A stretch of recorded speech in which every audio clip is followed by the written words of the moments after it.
Hola, soy Lilith. En esta ocasión te traigo una nueva historia.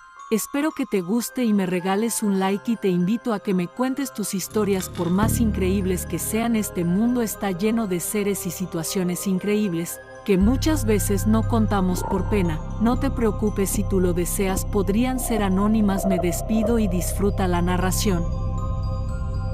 La leyenda de los niños emparedados de la presa de San José. Dicen que niños fueron enterrados en las columnas de la presa de San José en San Luis Potosí para que sus espíritus lloraran cuando la presa estuviera a punto de reventarse.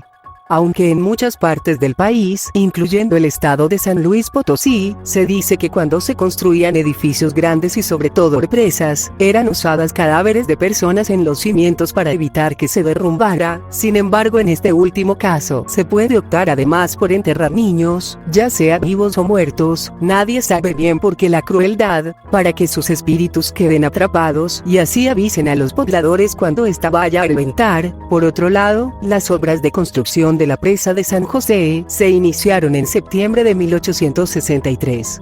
Concluidas en el año de 1907, fueron dirigidas por el ingeniero José María Silicio.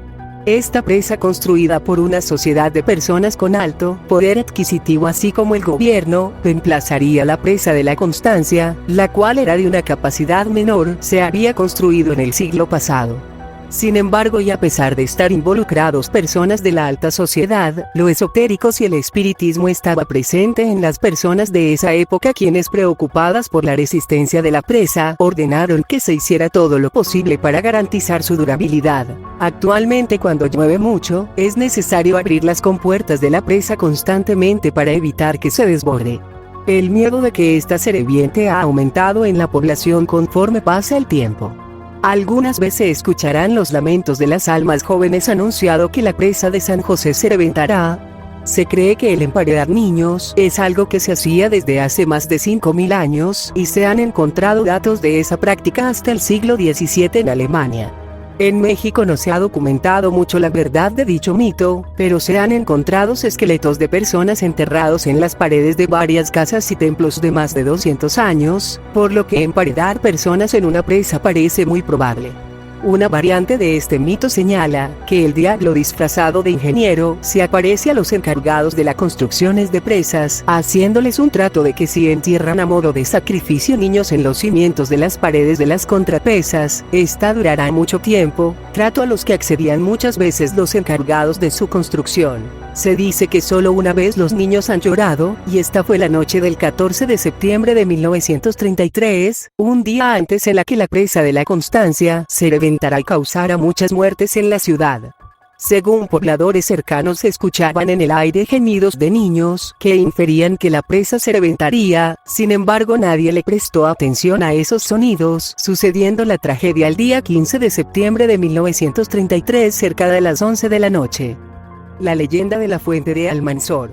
En el año 1525 Carlos I decretó el bautizado y convertidos al cristianismo, y a todos los moriscos aquellos que no se hicieron al cristianismo serían expulsados de dicha tierra. Tales motivos llevaron a muchos moriscos a rebelarse contra el rey, pues se negaban a renegar de su religión y a dejar sus tierras, comenzando así a fraguarse una rebelión en la localidad de Benabacín. El rey mandó sus tropas para acabar con los rebeldes, pero estos huyeron hasta la Sierra Espadán, donde se les uniría más musulmanes venidos de otros territorios. Allí eligieron como cuartel general el castillo de Almedíjar en lo alto del monte de la rodada de palacio llamado Garbao. Se había puesto al mando de la rebelión y fue aclamado como rey por los demás musulmanes, tomando así el nombre de Selim Almanzor. Las batallas entre musulmanes y cristianos se iban sucediendo, produciéndose bajas tanto de uno como de otro bando, pero la presión de los cristianos era cada vez mayor, infligiendo severas derrotas a los sublevados. Durante el verano de 1526 el aumento de la llegada de familias que huían del yugo cristiano unido al propició una escasez de agua y alimentos en el castillo de Almedíjar. Mujeres, niños, ancianos, soldados, todos intentaban sobrevivir en aquella fortaleza, pero poco a poco va a ser el hambre, las heridas en la batalla y las enfermedades fueron haciendo estragos. No obstante, el rey Almanzor siempre se mostraba alegre y optimista frente a sus hombres, y aunque su imagen causara gran respeto pronto, siempre tenía una palabra de ánimo, de valor y de esperanza para su gente. Es por ello que Isabel, una esclava cristiana que servía en el castillo, lo admiraba en secreto, lo cuidaba con dedicación y devoción, y era tal el respeto de Isabel Almanzor, que era se atrevía a mirarlo a los ojos, pero la observaba discreto sin que ella fuera consciente de ello.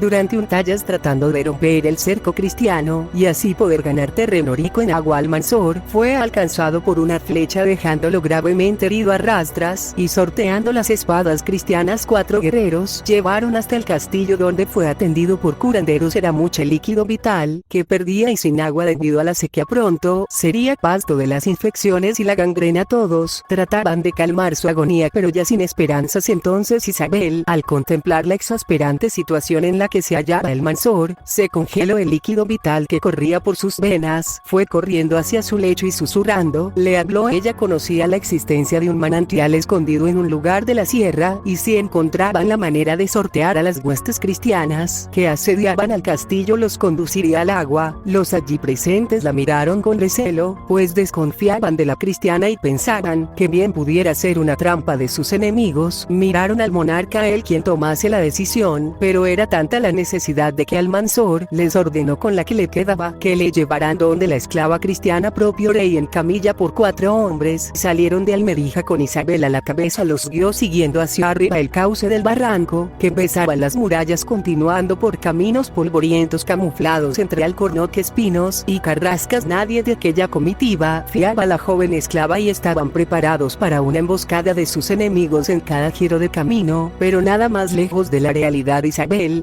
deseaba tanto más que los propios hombres la recuperación de Almanzor, pues los sentimientos hacia él eran tan fuertes que sería incapaz de traicionarlo, y eso el rey lo sabía, ya que él también callaba sentimientos hacia ella, luchando para que jamás brotaran, pues el amor entre un rey musulmán y una esclava cristiana era imposible. Continuaron por un paso estrecho que pronto les vino a mostrar un lugar oculto del que emanaba el agua más pura y cristalina. Los hombres lanzaron un júbilo, dejando con cuidado junto a un árbol al rey. Apresuradamente Isabel desgarró su vestido y comenzó a lavar las heridas de Almanzor con tanto cariño y delicadeza que casi de inmediato el rey comenzó a sentirse mejor. En aquel momento sus miradas se cruzaron, corazones tuvieron de dejar escapar sus sentimientos. Tomó la mano de Isabel por su ayuda, se ofreció a concederle todo lo que ella desea, oro, plata, montones de joyas, pero no eran riquezas lo que ella quería, y con gran sentimiento formuló su petición. Le relató que a lo largo de los siglos cristianos y musulmanes habían convivido pacíficamente a la sombra de los montes de Espadán, pero un señor de lejos dictó que ambas religiones no podían seguir viviendo juntas. Esta ley causó un gran dolor, apartando de sus tierras y sus familias a ambos bandos. A causa de este enfrentamiento, su familia había tenido que huir al otro lado de la sierra, donde se la estarían esperando, y eso era lo que ella tanto anhelaba, la libertad para poder regresar con sus añorados y amados padres. La coraza del guerrero se rompió en 1000 pedazos, pues aquella petición llena de verdad y sentimiento había tocado el corazón de hombre, y aunque sintió como miles de cuchillos se le clavaban en el alma, no faltó a su palabra y accedió a su petición.